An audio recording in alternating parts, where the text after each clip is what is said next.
Bonjour à tous, à toutes. L'étude que nous vous présentons porte sur les antibiorésistances au centre de trauma d'Aden entre janvier 2018 et juin 2021.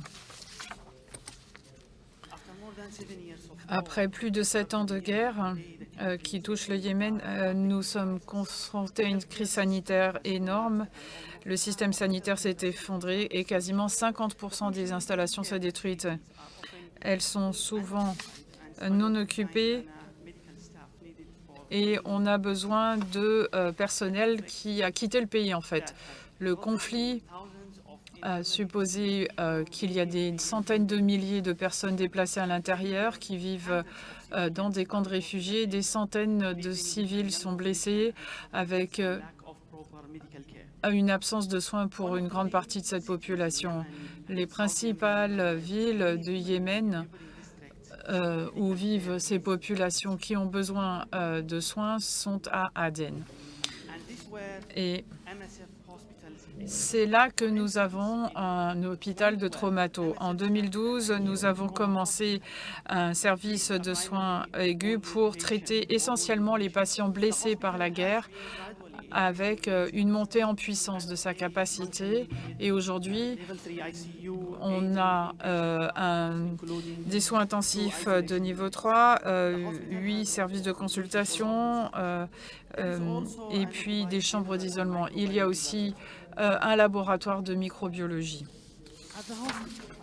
À l'hôpital, MSF a mis en place un programme de gouvernance des antibiotiques. En 2018, l'hôpital a adapté le traitement antibiotique empirique en s'appuyant sur un examen d'1 an de données de microbiologie de l'hôpital. À l'issue de cet examen, beaucoup d'antibiotiques de première intention ont été remplacés par des antibiotiques de deuxième et troisième intention, compte tenu de la forte antibiorésistance observée sur les patients traités cette année-là. Et je vais vous présenter brièvement le flux de patients, dont ceux qui ont été soupçonnés d'avoir une infection sur la base des protocoles MSF. S'il y avait des signes d'infection, ils étaient envoyés parfois en chirurgie qui pouvait supposer prélèvement de tissus et un plan de traitement thérapeutique antibiotique était mis en place. Certains étaient suffisamment stables pour attendre les résultats et ils pouvaient être traités en fonction de leur sensibilité. Certains présentaient des symptômes systémiques et n'étaient pas suffisamment stables et devaient avoir un traitement, mais il fallait attendre les résultats de la microbio.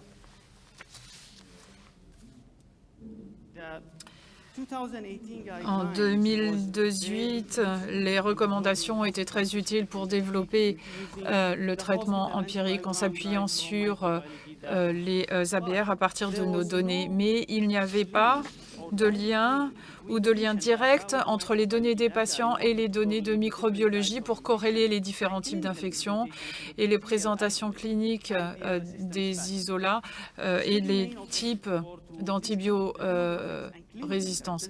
Donc, nous voulions voir quel était le lien entre le diagnostic et identifier les principaux pathogènes qui étaient responsables de ces infections, ainsi que leur profil de sensibilité. Par conséquent, nous avons conçu une étude transversale rétrospective qui comprenait tous les patients qui avaient été admis à l'hôpital d'Aden et traités avec des antibiotiques entre 2018 et juin 2021, janvier 2018 et juin 2021. Voici une définition que je vous présente de l'antibiorésistance de multiples médicaments. C'est une absence de sensibilité à au moins un agent de 3 ou plus de classes chimiques d'antibiotiques.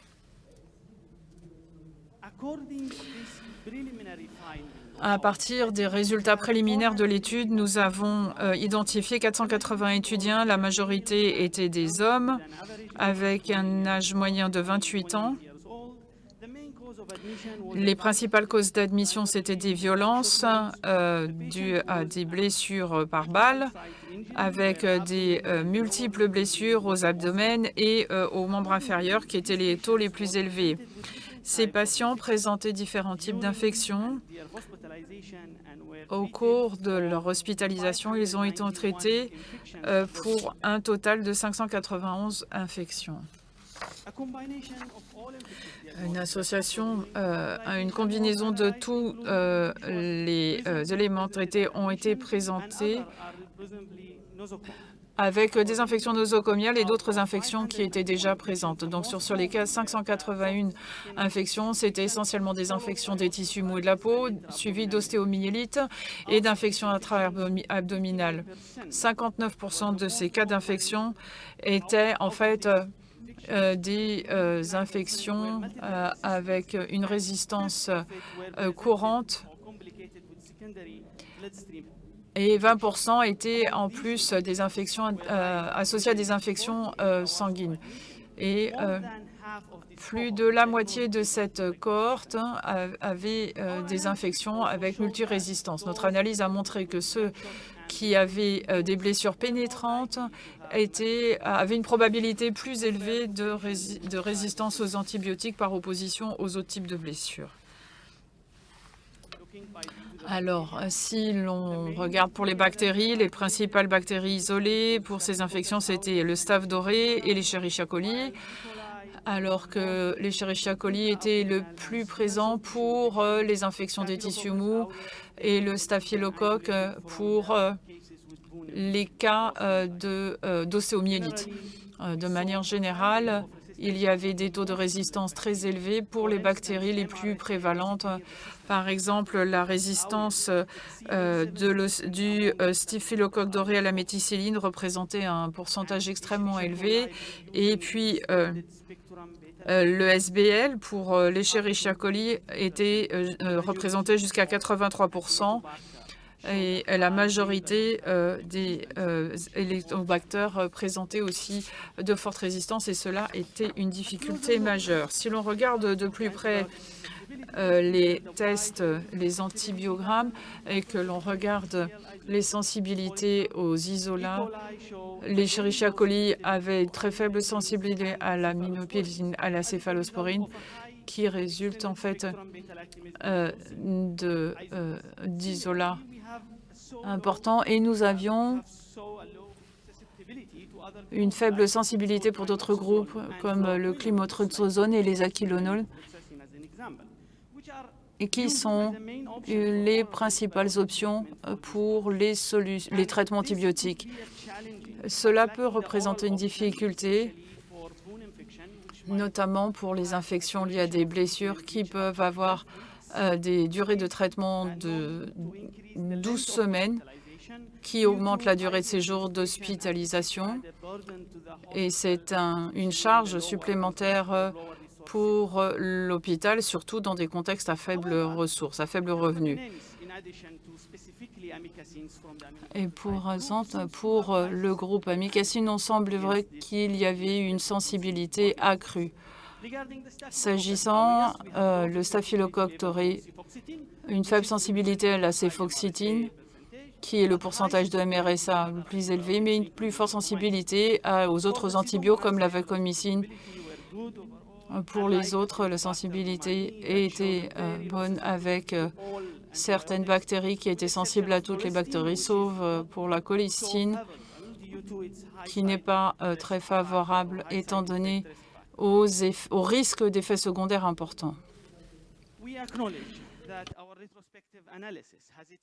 Alors, il y a des limites à cette étude qui est rétrospective. Néanmoins, nous avons pu réexaminer les dossiers patients pour identifier les données manquantes en associant les données cliniques et les données spécifiques aux patients, ce qui nous a permis d'identifier les profils de résistance.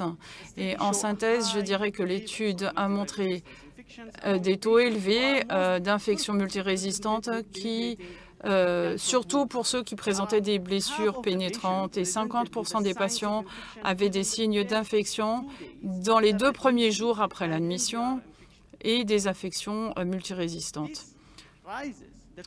ce qui pose une question au sujet de la prévalence de l'antibiorésistance dans la population. Et donc, il faudrait mieux comprendre les modes d'antibiorésistance dans la population générale dans le pays. Nous avons été nos options de solutions chorales pour les patients atteints d'un staphylocoque doré étaient encore élevées, mais nous avons encore des difficultés pour les Escherichia coli et d'autres organismes, puisqu'il y avait une faible sensibilité aux antibiotiques oraux. Les résultats peuvent également être utiles aux autorités locales à Aden qui traitent des patients au profil similaire et qui ont certainement les mêmes types d'antibiorésistance, et cela leur permettra d'identifier les antibiorésistance aux infections les plus courantes. Cette étude a été menée avec une équipe que j'aimerais remercier ici pour la qualité de leur travail. Merci beaucoup.